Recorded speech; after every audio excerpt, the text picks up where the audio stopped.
Coming up on a spectacular edition of UT10 News, we look at the mysterious University Hall.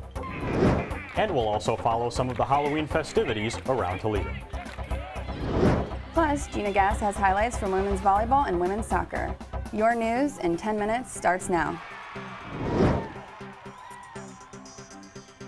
Thanks for joining us. I'm Devan Lutz. And I'm Eric Burden. The Toledo Zoo opened its gates this past weekend for some trick-or-treat fun. That's right, Devan. Reporter Cody Connolly took a look at how local families got into the Halloween spirit. Here at the Toledo Zoo, parents brought their kids out not only for the animals, but to enjoy the Halloween festivities as well. Since 2001, the Toledo Zoo has been providing a less scary Halloween experience for children that may not be ready for all the terrifying things that Halloween has to offer. Little Boo at the Zoo lasted 2 days and welcomed over thousands of parents and children for Halloween festivities and, of course, the animals. Just getting the kids to be able to trick-or-treat during the day versus at night on Halloween, because you never know what the weather's going to be. Among some of the festivities this year were trick-or-treating, face painting, games, bouncy houses, pumpkin carving and painting, and performances by Disney's cast of the movie Frozen. My favorite part was about seeing Elsa and Anna and Ariel. I'm Cody Connolly for UT10 News. Adults headed to the Oliver House to sample some alcoholic spirits as well as spirits of another kind. This historic hotel, built in 1859, opens its doors for tours during the haunting season. The downtown hotel served as a medical center during the Spanish-American War, and owners say it is home to hundreds of restless spirits. The most common sightings are of a soldier known as the Captain. Event coordinator Beth Melnek remembers her first encounter with the Captain's ghost. Came in and looked up at the picture of Oliver, and I thought, oh my goodness, he looks like he's grouchy today. Just as I got to the door, I felt this presence behind me grumbling.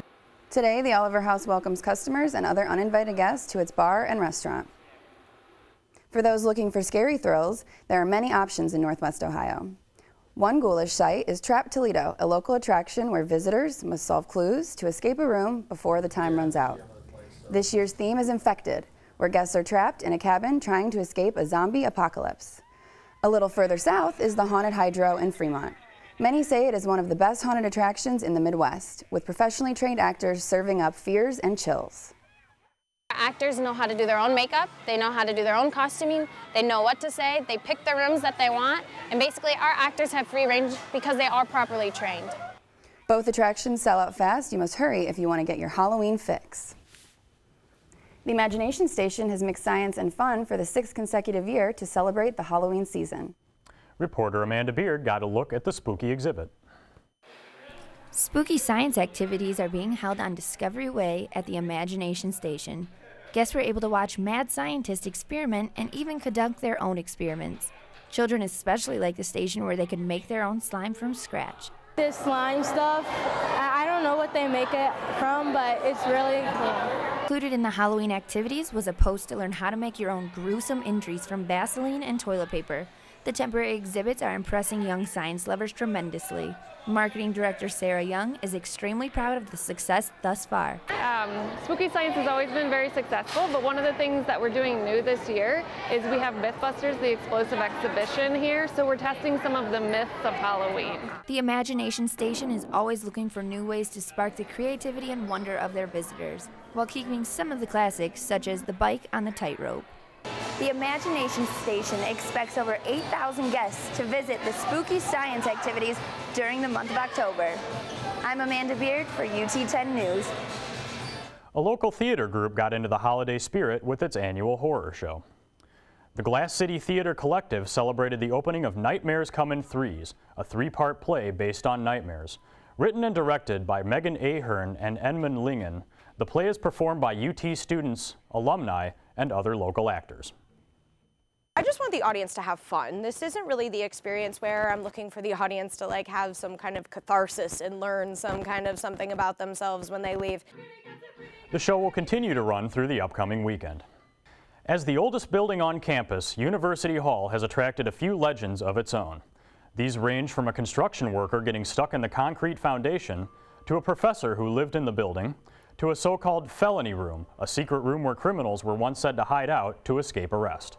While these tales are only legends, it doesn't change how many students feel about the building overall.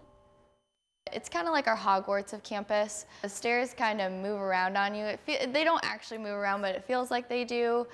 The building was completed in 1931. While the Gothic architecture may make some students feel uneasy, the beauty of the building will hopefully stand tall over the campus for generations to come.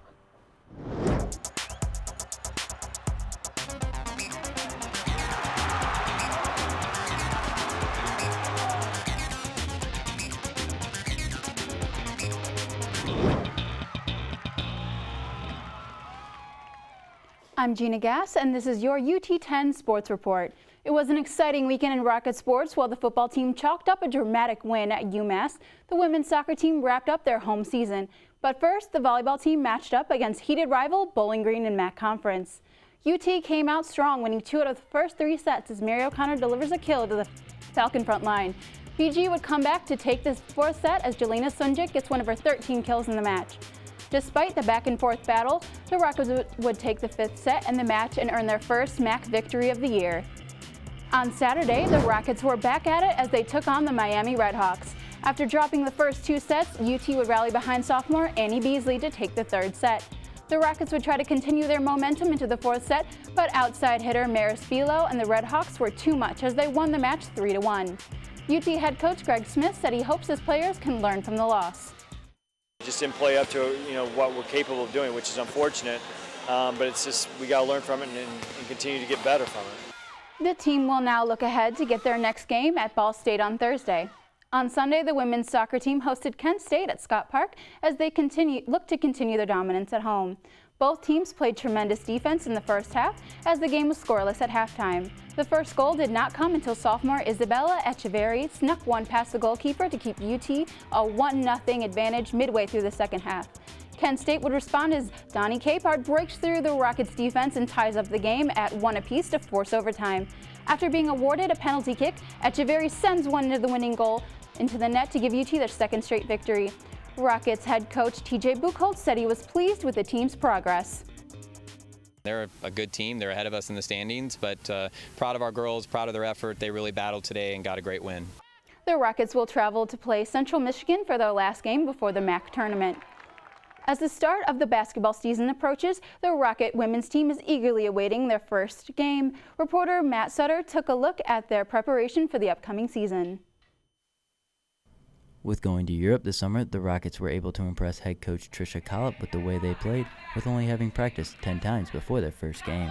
We had 2 really close games against a couple players that were professionals, and we won both games. I was very proud of the kids for that, and I think it just was an invaluable experience. After losing last season's leading scorer, Ingma Thanagara, the Rockets look to fill that void not with an individual player, but with the depth they have in their bench. Have so many different weapons, and I think that's important, and I think that it's dangerous for other teams because at any given night you don't know who's going to go off or who's going to score what or do what, so I think that gives us a little bit of an edge. After having a record-setting freshman year, sophomore J.N. plans to keep the momentum rolling into this season and come out hot from the start. Like this year, I've personally been trying to expand my game so I won't be on the 3-point line, but knowing our team, we've got a lot of depth, so I might not have to do as much as I did last year. The Rockets women's basketball team looks to kick off their season on November 7th here in Savage Arena against Findlay.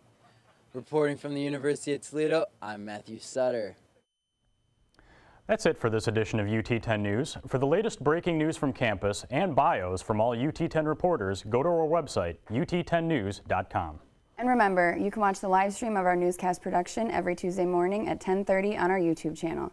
For Eric Burden, Gina Gass, and all our crew, I'm Devan Lutz. Have a spectacular week and stay tuned for more news from the UT campus.